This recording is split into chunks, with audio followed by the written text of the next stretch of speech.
Olá, hoje daremos sequência à nossa série baseado no livro Os Brados do Salvador na Cruz, de Arthur W. Pink. Anteriormente, nós já havíamos falado sobre o primeiro dos brados, a palavra de perdão, e hoje nós daremos sequência falando sobre o segundo brado, palavra de salvação. O nosso texto base encontra-se no Evangelho de Lucas, capítulo 23, versos 42 e 43. Lucas, capítulo 23, versos 42 e 43, que nos dizem: E acrescentou: Jesus, lembra-te de mim quando vieres no teu reino. Jesus lhe respondeu: Em verdade te digo que hoje estarás comigo no paraíso. Vamos orar? Pai, em nome de Jesus, nós suplicamos a Tua graça e te pedimos, ilumina as nossas mentes para que nós possamos compreender aquilo que a Tua palavra tem a nos ensinar hoje. Ilumina a mente, o coração, abre, ó Deus, o nosso entendimento para que nós possamos ouvir a Tua voz e sermos, pela Tua palavra, desafiados a uma vida de maior comunhão com o Senhor, a uma vida de maior intimidade, entendendo aquilo que a Tua voz, por meio das Escrituras, tem a nos dizer. Clamamos a Ti no nome de Jesus. Amém. Meus irmãos, este texto segue a sequência dos eventos do nosso Senhor e Salvador Jesus nos momentos finais do seu ministério público. Jesus iniciou seu ministério público por volta dos 30 anos de idade, e tudo que ele havia feito, toda a sua vida, aliás, o propósito da sua encarnação era a cruz. Tudo que Jesus fez encaminhou a sua história para este desfecho, que era a cruz do Calvário. A morte, o seu triunfo, aliás, sobre a morte, passando por ela, mas não sendo limitado a ela. E como de praxe em tudo que Jesus faz, a sua morte, além de não ser uma obra do acaso, logo mais nós veremos isto, o Senhor também ensinou os seus discípulos, ensinou o seu povo, deixou ensinamentos para a sua igreja, para nós, até mesmo nos momentos finais da sua vida, por meio daquilo que ele proferiu da cruz, antes de finalmente render o seu espírito ao Pai, antes de se entregar de fato à morte, passando por ela. E esta palavra de hoje, esta que é a segunda expressão do Salvador, o segundo brado do Salvador sobre a cruz, não é diferente. Também tem muito a nos ensinar sobre este evento que pode ser e deve ser aplicado às nossas vidas e também ao nosso entendimento. E para isso nós precisamos aqui separar este quadro em pelo menos dois momentos distintos. Primeiro, direcionado ao ladrão pedinte, àquele que suplica a Jesus que lembrasse dele quando entrasse ou quando viesse no seu reino, e também o segundo quadro, que é quanto a Jesus, o que ele mostra a partir da sua resposta, a partir daquilo que ele efetivamente diz para o ladrão na cruz. Primeira coisa que nós precisamos observar aqui neste texto, com relação ao ladrão, é que o ladrão não tinha vida moral para poder justificar a sua salvação. Isso porque, quando ele pede ao Senhor para que o Senhor se lembre dele quando vier no reino, a resposta de Jesus foi uma resposta salvífica, foi uma resposta dizendo: olha, estarás comigo. Jesus efetivamente o estava prometendo a salvação. Mas diferente do que nós estamos acostumados popularmente a pensar, não havia no ladrão absolutamente nenhuma qualificação moral que pudesse justificar a sua salvação, justificar o que Jesus estava fazendo. Pelo contrário, ele estava ali reconhecidamente como ladrão. e como ladrão, ele blasfemava contra o Senhor. O Evangelho de Mateus, no capítulo 27, entre os versos 38 a 44, nos dá este relato dizendo o seguinte: E foram crucificados com ele, Jesus, 2 ladrões, um à sua direita e outro à sua esquerda. Os que iam passando blasfemavam dele, meneando a cabeça e dizendo: Ó tu que destróis o santuário e em 3 dias o reedificas, salva-te a ti mesmo, se és filho de Deus, e desce da cruz. De igual modo, os principais sacerdotes, como os escribas e anciãos, escarnecendo diziam: Salvou os outros, a si mesmo não pode salvar-se. É rei de Israel? Desça da cruz e creremos nele. Confiou em Deus, pois venha livrá-lo agora, se de fato lhe quer bem. Porque disse: Sou filho de Deus. E os mesmos impropérios lhe diziam também os ladrões que haviam sido crucificados com ele. Ou seja, aquele ladrão que lá estava teve uma vida completamente longe dos padrões de Deus. Afinal de contas, ele estava ali como ladrão. Tudo o que ele havia feito na sua vida levou ele reconhecidamente, merecidamente para aquele momento. Ele havia pecado, ele havia transgredido tanto a lei romana quanto a lei dos judeus. Eles estavam ali, tanto da direita quanto da esquerda, por causa dos atos que haviam cometido, por causa da sua vida na criminalidade. E mesmo depois de estarem diante do Senhor, mesmo durante a crucificação em conjunto com Jesus, num primeiro momento, ambos os ladrões, tanto da direita quanto da esquerda, também lhe diziam impropérios e confirmavam as blasfêmias que eram dirigidas a ele a partir da multidão, a partir do povo que o estava acompanhando, que estava acompanhando a sua crucificação. Portanto, até aquele momento não havia absolutamente nada por parte do ladrão que pudesse nos fazer supor que ele, de alguma maneira, mereceu estar ali, mereceu ser salvo. Não, tudo o que ele havia feito foi justamente na direção contrária. Ele não merecia ser salvo. Ele não merecia ser redimido pelo Senhor, ser abraçado por Ele. Nós falamos na palavra anterior, citando o salmista, nos Salmos 14, 53, e também na carta de Paulo aos Romanos, no capítulo 3, que a Bíblia é muito clara em dizer que não há um justo sequer, não há quem faça o bem, não há quem busque a Deus, porque todos a uma se extraviaram. Portanto, o ladrão na cruz não era uma exceção a essa regra nesse sentido, pelo contrário, ele era a exemplificação da regra, porque definitivamente ele não era bom e não havia feito nada, absolutamente nada de justo para que pudesse dizer: ei, me salve, eu mereço. Pelo contrário, se nós olharmos na história do povo de Deus sobre a antiga aliança, o povo de Israel, nós vamos ver que a própria escolha de Jacó para ser a nação santa, a semente de Abraão que daria origem à nação santa do Senhor, nós vamos ver que não havia nele, Jacó, absolutamente nada que o favorecesse nesse sentido. Aliás, o livro do profeta Malaquias, no capítulo 1, nos versos 1 a 5, naquele livro de sentença, o Senhor diz exatamente isso. Ele inicia o livro dizendo: eu vos tenho amado, mas vós dizeis: em que nos tens amado? E o Senhor responde: não foi Jacó irmão de Esaú?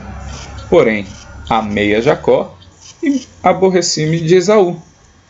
E a partir dali ele vai descrever o tratamento que ele dava para a nação de Israel, que é o nome herdado por Jacó, dado pelo próprio Deus, e também a nação de Edom, que são os descendentes de Esaú.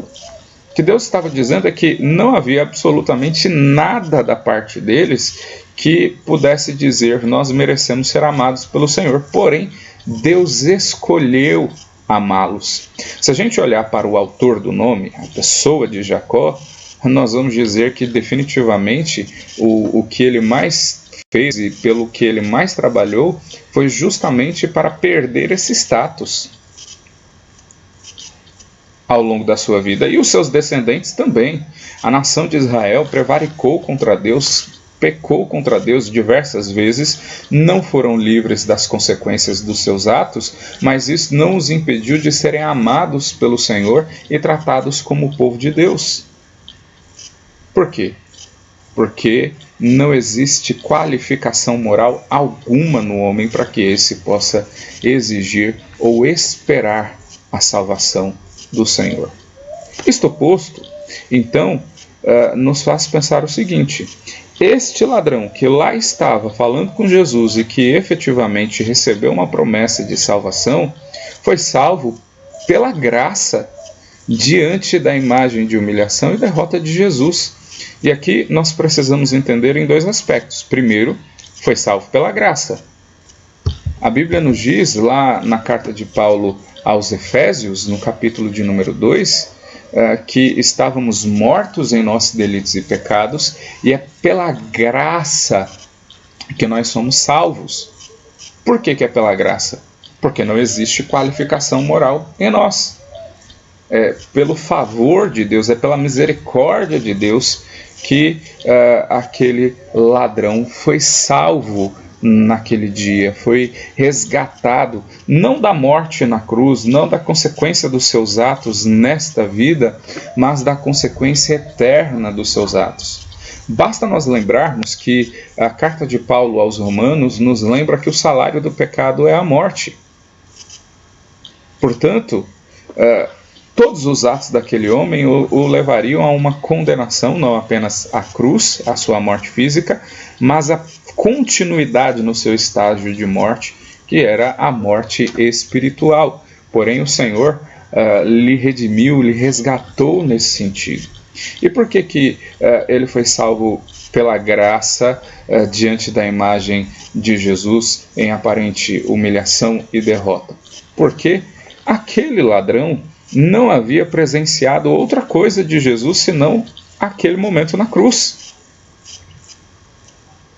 É interessante nós observarmos que ao longo do ministério de Jesus, os seus discípulos, os 12 que ele escolheu, chamou para perto de si, para acompanhá-lo de uma maneira mais direta, foram as testemunhas de tudo aquilo que ele fez, das suas palavras de ensinamento, dos seus milagres, das suas curas, da manifestação grandiosa e gloriosa do seu poder. Aquele ladrão não viu o Senhor no Monte da Transfiguração brilhando com o resplendor da sua glória.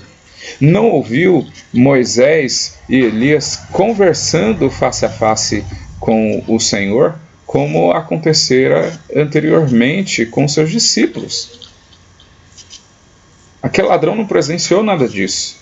A imagem que ele tinha de Jesus era a imagem da sua humilhação mesmo, da sua derrota. Ele acompanhou Jesus naquilo que nós chamamos de via crucis, portanto, ele acompanhou Jesus durante a sua trajetória de humilhação mesmo, sendo ofendido, sendo blasfemado, e participou num primeiro momento dessa quantidade de blasfêmias. A cruz que Jesus carregou, a coroa que estava sobre a sua cabeça, que não era uma coroa de glória, de majestade real, mas era uma coroa de espinhos. Jesus havia sido cuspido, Jesus havia levado açoites. Humanamente falando, tudo que aquele ladrão viu foi o estágio de derrota do Senhor, da sua humilhação mesmo.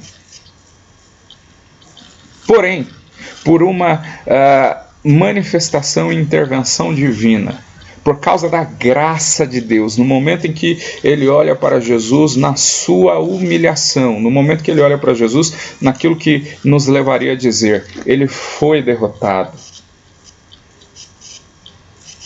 Ele contempla a imagem do Deus perfeito. Ele enxerga o Verbo de Deus. Não houve ninguém ali para apontar para Jesus e dizer: eis o Cordeiro de Deus que tira o pecado do mundo. Porém, o fato dele estar naquele momento, pelo fato da intervenção divina, pelo fato da graça de Deus, ele conseguiu enxergar naquele homem moribundo, quase morrendo sobre a cruz, a sua autoridade e a sua majestade.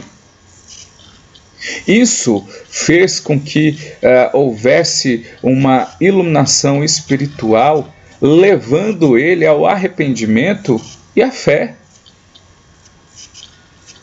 Até aquele momento, ele também escarnecia do Senhor, ele também zombava do Senhor, ele também dizia impropérios ao Senhor, mas ao fitar os olhos nele e enxergar muito mais do que aquela cena, ter da parte divina uma intervenção pela graça para enxergar o que estava por trás daquela cena, enxergando a dimensão do que estava acontecendo, ele se arrepende dos seus atos, ele se arrepende do que havia feito, ao ponto de dizer ao seu companheiro que permanecia zombando do Senhor e blasfemando dele, dizendo o seguinte: nem ao menos temes a Deus, estando sob igual situação? Nós, na verdade, estamos recebendo o que os nossos atos merecem, mas este homem mal nenhum fez, culpa não há. Os seus olhos foram abertos por causa desta alta iluminação que ele recebeu. E ele enxergou muito mais do que o que seus olhos podiam ver. Não apenas isto, não apenas enxergou, não apenas se arrependeu, mas, como as Escrituras nos dizem, é pela graça que somos salvos mediante a fé, e isto não vem de nós, é dom de Deus, ou seja, nem a fé é um atributo nosso, nem nós alimentamos a nossa fé, embora nós trabalhemos com ela, mas é o próprio Deus quem coloca a fé no nosso coração. Aquele homem teve os seus olhos abertos para enxergar além do que estava vendo, e a fé foi acrescentada nele de uma maneira tão grandiosa que ele creu na vida prometida por Jesus, não uma vida física, mas uma vida espiritual, o que os seus discípulos ainda não haviam entendido. Lembremos que diante da imagem da humilhação de Jesus, aqueles que o acompanharam e viram as manifestações gloriosas do seu poder, um o traiu, um o negou, 9 foram para longe, correram, acompanharam de longe com medo que pudesse sobrar para eles, e o que estava mais próximo, que é o discípulo amado, que estava acompanhando junto à cruz de Jesus, ele estava atônito, vendo calado, mas sem nenhum tipo de manifestação, até o Senhor falar diretamente com ele. Nós veremos na próxima palavra quanto a isso, mas até aquele momento os que andaram com Jesus vazaram, foram para longe, porque esperavam ainda, como a maioria dos judeus, um Messias que viesse trazer uma libertação política do Estado romano, que pudesse reconduzi-los à glória anterior de Israel enquanto nação, enquanto monarquia. Porém, aquele ladrão entendeu algo que os seus discípulos e os judeus da época, os praticantes da religião da época, não puderam entender. O reino não era, naquele instante, físico. Tanto que ele vira para Jesus e diz: lembra-te de mim quando vieres no teu reino. Lembra-te de mim quando vieres no teu reino. Aquele homem, por uma manifestação sobrenatural, intervenção da graça, intervenção sobrenatural, teve os seus olhos abertos ao ponto de se arrepender e crer. Quem estava diante dele humilhado não era outro senão o Rei dos céus, o Senhor dos senhores, o Senhor do universo. E o seu reino seria estabelecido, e ele suplica: lembra-te de mim. Ele não pede como fez anteriormente, dizendo: salva-te a ti mesmo e também a nós. Ele não diz: me tira daqui, mas ele diz: lembra-te de mim quando vieres no teu reino. A petição deste ladrão revela que ele é um pecador representativo para nós. Por que representativo? Afinal de contas, na palavra anterior, eu sustentei e continuo sustentando que Cristo foi à cruz como nosso fiel representante. Mas este ladrão, junto com seu companheiro, tanto o ladrão da direita quanto da esquerda, tanto o que se arrependeu quanto o que continuou zombando e proferindo impropérios contra o Senhor, representam o estágio do pecador, porque não existe outra classe que nós possamos nos enquadrar. Ou nós somos aqueles que, de alguma maneira, por uma manifestação sobrenatural, somos alcançados pela graça, enxergamos no Senhor muito mais do que o que os nossos olhos poderiam ver, ou do que a nossa consciência pura e simplesmente poderia nos lembrar, ou nós estamos do outro lado, contra Ele. Ou cremos e nos submetemos à sua majestade e ao seu senhorio, ou nós não cremos nele. Não necessariamente precisemos zombar, embora alguns zombem.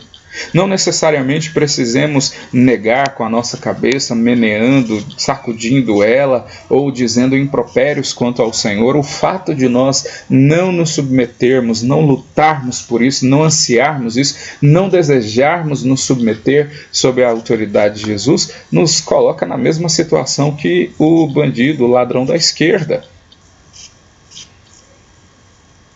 Não existe outra realidade. Por isso que eles representam a nossa condição. O homem, ou é alcançado pela graça, e mesmo não tendo nenhuma qualificação moral, é salvo por Cristo, ou continua cego, tendo os seus olhos e seus ouvidos vendados pelo Deus deste século, para que não compreendam, para que não sejam alcançados pela graça, porque Deus assim não ordenou, não decretou. Olhemos agora, meus irmãos, para o segundo quadro. Olhemos agora para Jesus e o que podemos aprender em rápidas palavras com relação à sua resposta. Em primeiro lugar, olhando para o contexto, é preciso que nós entendamos que não foi acidente o Senhor Jesus ter sido crucificado entre dois ladrões. Aquele era o dia dos dias, aquele era o evento dos eventos. Desde Gênesis 3,15, quando em sentença à serpente, o Senhor prometeu que da mulher viria a semente que esmagaria a cabeça da serpente, que está estabelecido o modus operandi da salvação, o modus operandi da reconstrução daquilo que fora quebrado e perdido com o primeiro Adão. E tudo quanto Deus fez desde então, culminou neste ato. Falamos na palavra anterior que Jesus intercedeu pelos pecadores, porque a palavra diz que pelos pecadores ele iria interceder. Mas ser contado entre ladrões também estava de acordo com a profecia. Isaías 53:12 nos diz: por isso eu lhe darei muitos como a sua parte, e com os poderosos repartirá ele o despojo, porquanto derramou a sua alma na morte. Foi contado com os transgressores, contudo levou sobre si o pecado de muitos, e pelos transgressores intercedeu.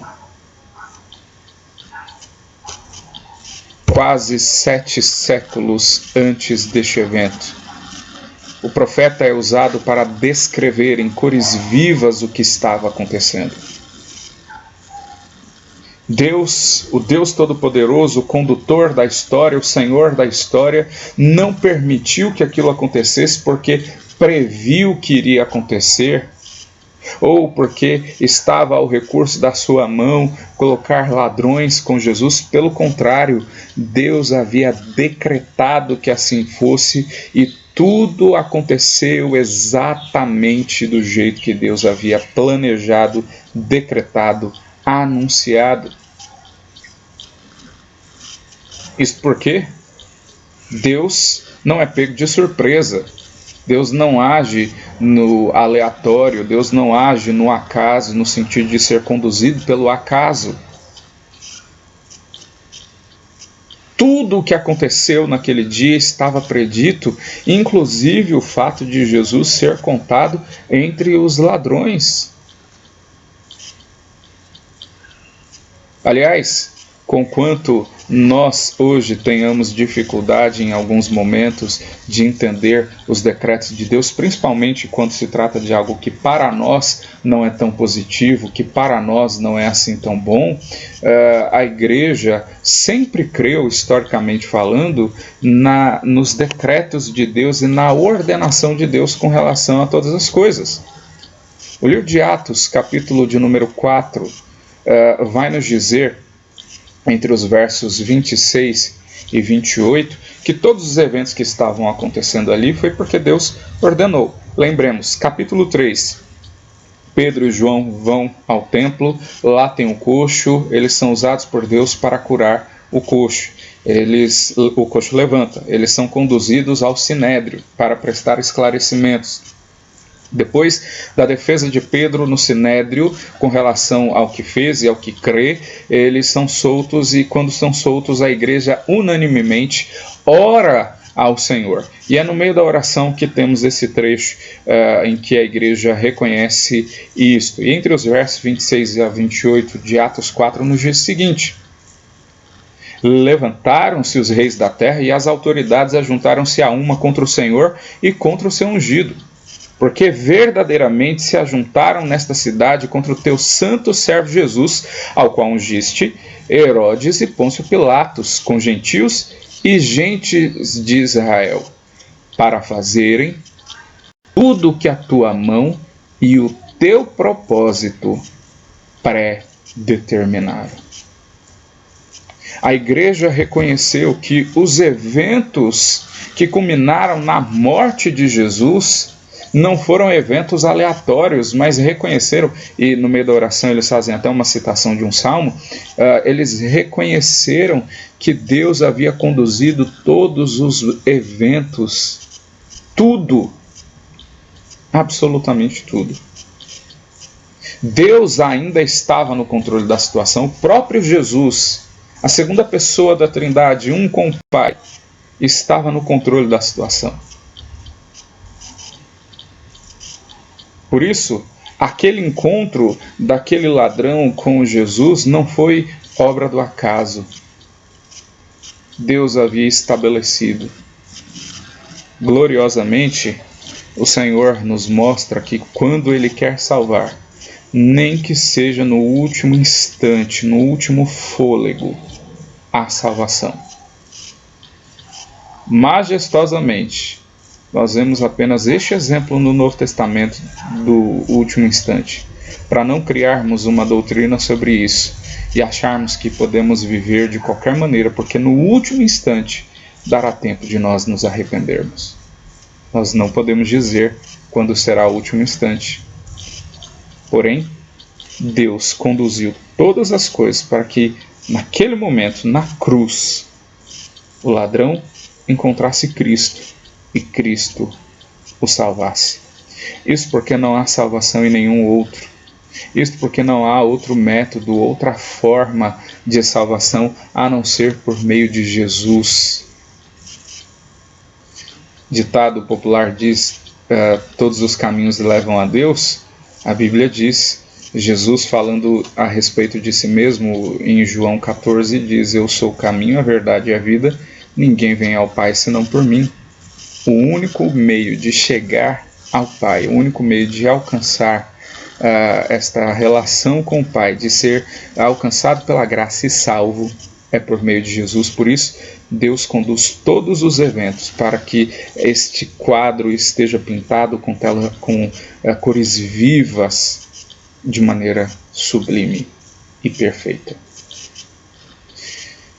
Aqui, nós vemos que Cristo vem para o pior dos homens. Por quê? Este homem era um ladrão. Como nós dissemos, não havia qualificação alguma nele para justificar a sua salvação. Porém, o próprio Jesus já havia dito que foi para esta classe de pessoas que ele veio. O Evangelho de Mateus, capítulo 9, versos 12 e 13, Jesus está diante de uma pequena multidão, e ouvindo a conversa deles, o texto vai nos dizer o seguinte: Mas Jesus, ouvindo, disse: Os sãos não precisam de médico, e sim os doentes. Ide, porém, e aprendei o que significa: misericórdia quero e não holocaustos, pois não vim chamar justos, e sim pecadores ao arrependimento. Mateus 9, 12 e 13, que é repetido no Evangelho de Marcos, lá no capítulo de número 2, no verso de número 17. Jesus veio precisamente para a escória da sociedade. Não para que se tornasse como a escória, não para que fosse conivente com a escória, mas para transformar a escória da sociedade em servo de Deus, em filho do Deus Altíssimo, por meio da sua obra redentora, por meio do seu sacrifício redentor na cruz.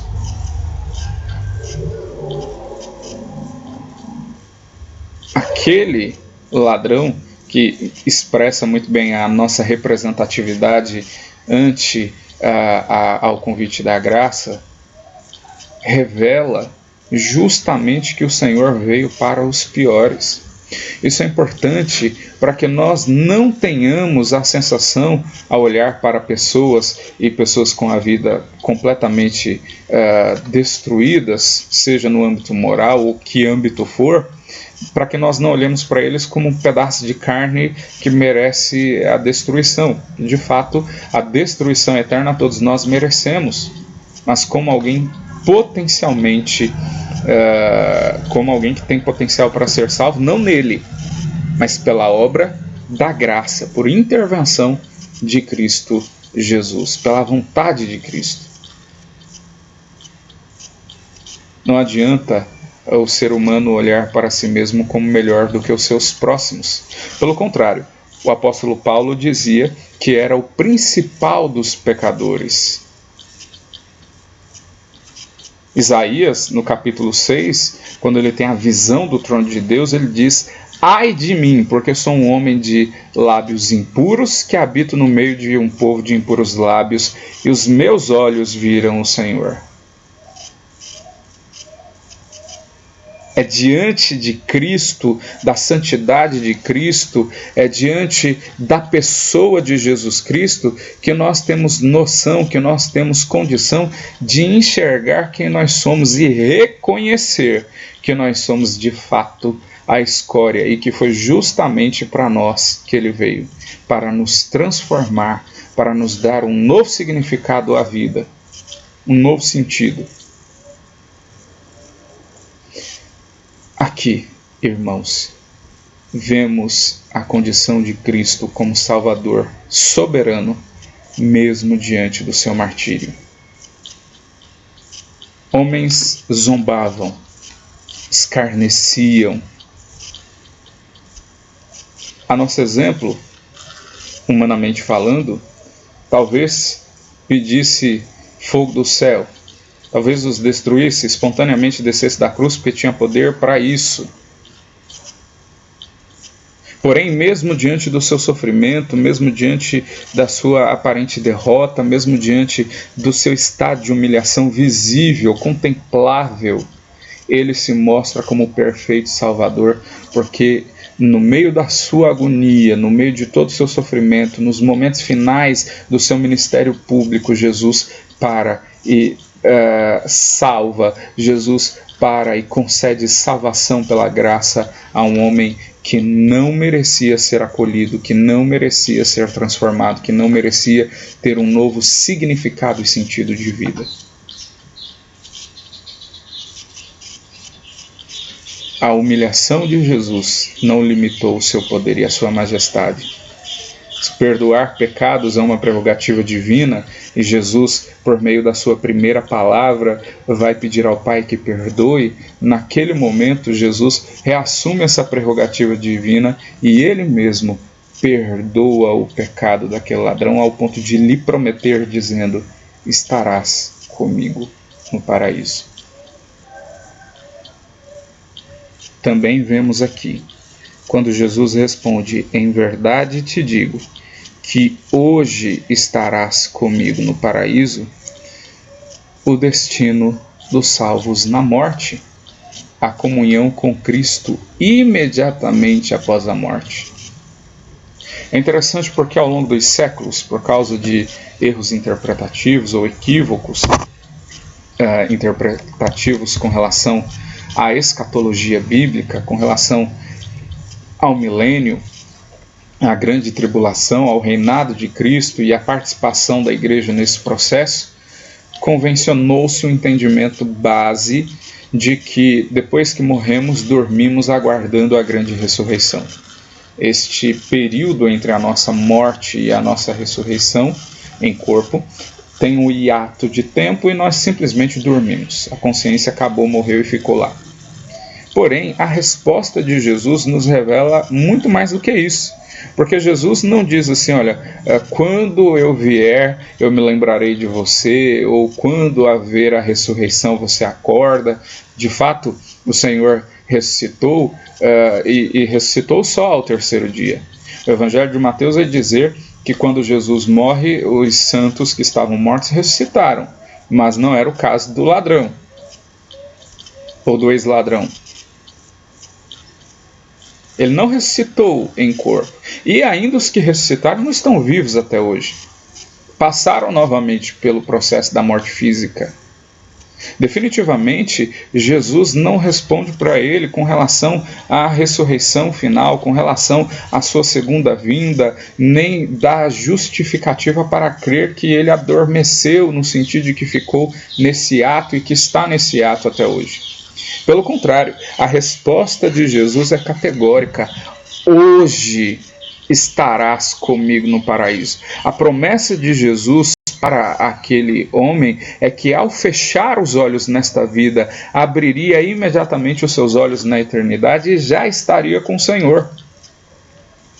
Quando nós olhamos para Apocalipse capítulo 6, o 5º selo, que fala sobre as almas que estão debaixo do trono de Deus, nós vemos exatamente isso. Não estão lá dormindo, não estão lá em alfa, em transe, mas estão acordados, conscientes e clamando por justiça. A parábola do rico e do Lázaro que o Senhor Jesus conta também ilustra essa ideia. O rico estava no lugar de tormento, Lázaro estava no seio de Abraão, havia consciência, não ficaram dormindo, e não se trata da ressurreição, não se trata da segunda vinda do Senhor para buscar a sua igreja. Foi imediatamente após a morte. Claro, não é o paraíso final, não é a glória eterna, porque o corpo ainda não ressuscitou e o céu não vai ser uma coletânea de almas, não vai ser um espaço fantasma. Nós vamos ressuscitar. A Bíblia é clara em dizer que o nosso corpo será transformado de glória em glória e reinaremos com o Senhor pela eternidade. Não é desse estágio que nós falamos, mas é do estágio transitório, do paraíso transitório. Bem como aqueles que não são salvos em Cristo Jesus não estão no inferno, mas estão no lugar de tormento transitório.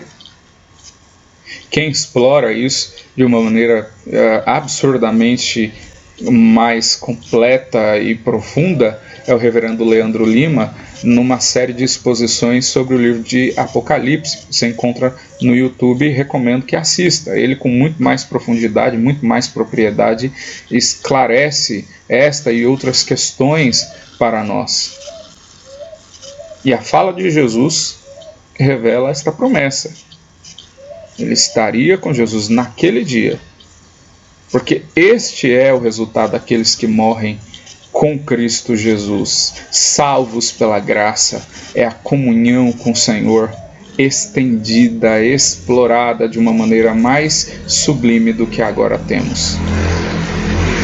Perceba que este ladrão não teve tempo de ir para a igreja, não teve tempo de ser batizado, não teve tempo de viver uma nova vida neste mundo de serviço, de trabalho, de dedicação. E é claro, como eu disse, ele é uma exceção à regra, ele não é uma regra e não podemos criar uma doutrina sobre ele porque ele é uma exceção à regra. Este evento é uma exceção à regra.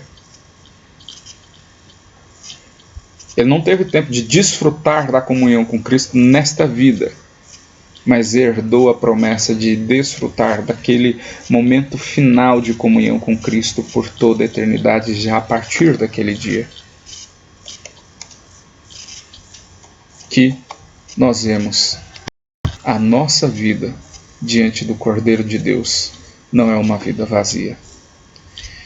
Meus irmãos, o que nós tiramos então de lição para nós? Em primeiro lugar, não existe qualificação moral para nós.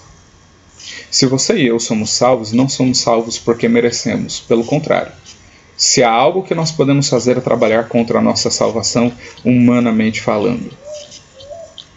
Somos salvos pela graça. E isso se nós, pela graça e por uma intervenção divina, enxergarmos muito mais do que o que os nossos olhos veem na pessoa de Jesus, na sua história. Não é crer acerca dele, crer que ele existiu, crer que ele caminhou sobre essa terra, mas é crer nele, nos seus ensinos e nos submeter à sua vontade. Se nós não nos submetermos, não lutarmos por nos submeter à sua vontade, não existe possibilidade de dizermos que nós somos salvos, porque a salvação nos faz imediatamente reconhecer quem ele é e nos colocar debaixo da sua autoridade. Não de mandar, não de determinar, mas de nos colocar abaixo do estrado de seus pés.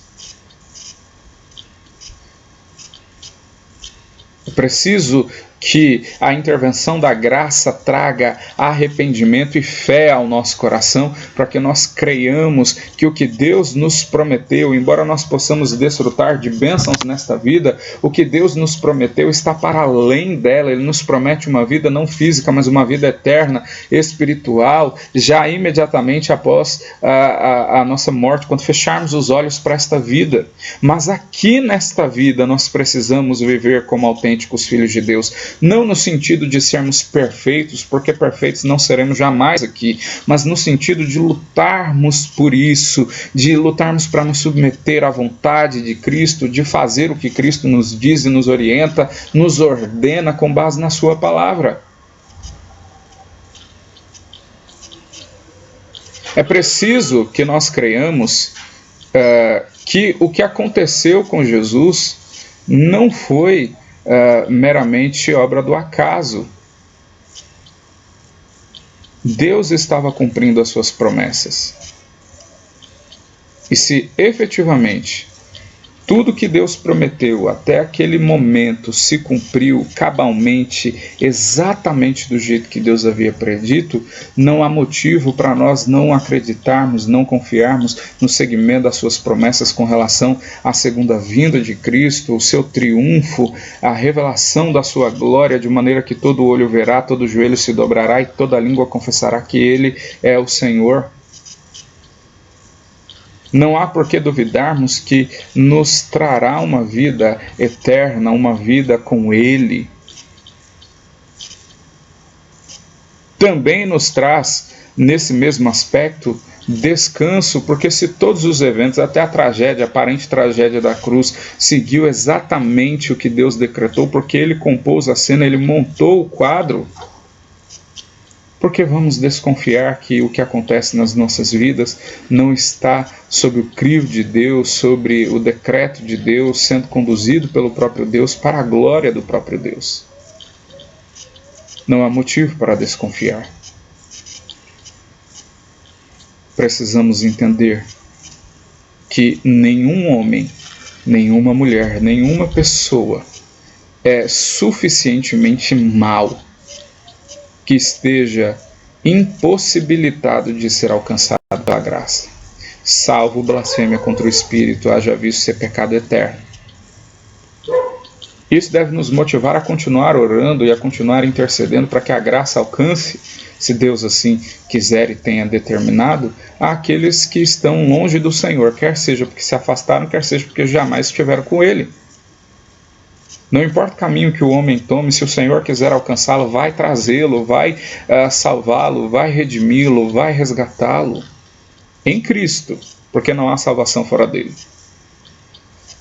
Mesmo que nós classifiquemos as ações do homem dentro da nossa perspectiva moral, e a perspectiva de moral da sociedade, ela infelizmente ela não é absoluta, ela vai mudando conforme o tempo passa, a regra do jogo muda, mas dentro da perspectiva de Deus, não. Então, ainda que a pessoa, na nossa perspectiva, seja uma pessoa moralmente irreprovável, se não for salvo pela graça, se não for salvo em Cristo Jesus, se não for alcançado por Cristo, continua sendo a pior das pessoas, mesmo que não seja aos nossos olhos.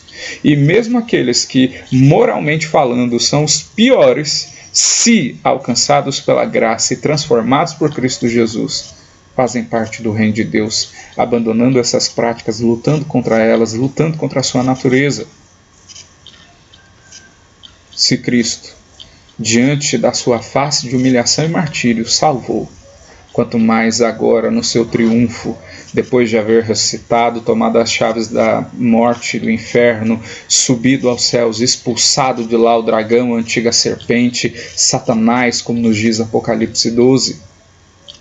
Se na sua humilhação salvou, quanto mais agora na sua glorificação. E creiamos, irmãos, o que Cristo nos oferece é uma vida de comunhão com Ele, que começa a ser vivenciada, experimentada aqui e segue para além daqui, segue para a glória, segue para a eternidade, que começa aqui e que segue imediatamente após os nossos olhos fecharem nesta vida. Que nesta palavra de salvação, você e eu encontremos em Cristo Jesus conforto por saber Deus cumprirá sua promessa, salvará, porque o nosso Redentor é suficientemente poderoso para salvar a todos quantos forem a Ele, crerem nele e vão a Ele, aqueles que o Pai decretou, ordenou, predeterminou para este fim. E nada, absolutamente nada em nossa vida acontece longe do crivo da ordenação de Deus, longe dos decretos, longe do estabelecimento de Deus, ainda que seja ruim aos nossos olhos, segue exatamente o plano de Deus, segue exatamente o roteiro que Deus descreveu e ordenou que acontecesse. Que o Senhor nos fortaleça. Vamos orar. Pai, em nome do Senhor Jesus, nós queremos agradecer a Ti pela oportunidade de estudar a Tua Palavra e pelo privilégio de poder, ó Deus, desfrutar da graça que é saber que o Senhor é o nosso suficiente Salvador. Ó Deus, fortalece as nossas vidas na Tua presença. Ajuda-nos a entender que a nossa vida está decretada, ordenada pelo Senhor para a glória do Senhor. E alcança aqueles a quem conhecemos, a quem amamos e que estão longe do Senhor e que aos nossos olhos parecem impossíveis de serem alcançados porque os seus atos vão contra aquilo que o Senhor estabeleceu. Tenha misericórdia deles, como tiveste de nós uma vez salvos pela graça. E nos faça compreender que se somos salvos é tão somente pela Tua graça. Nos abençoe. Rogamos a Ti em nome do nosso Senhor e Salvador Jesus. Amém.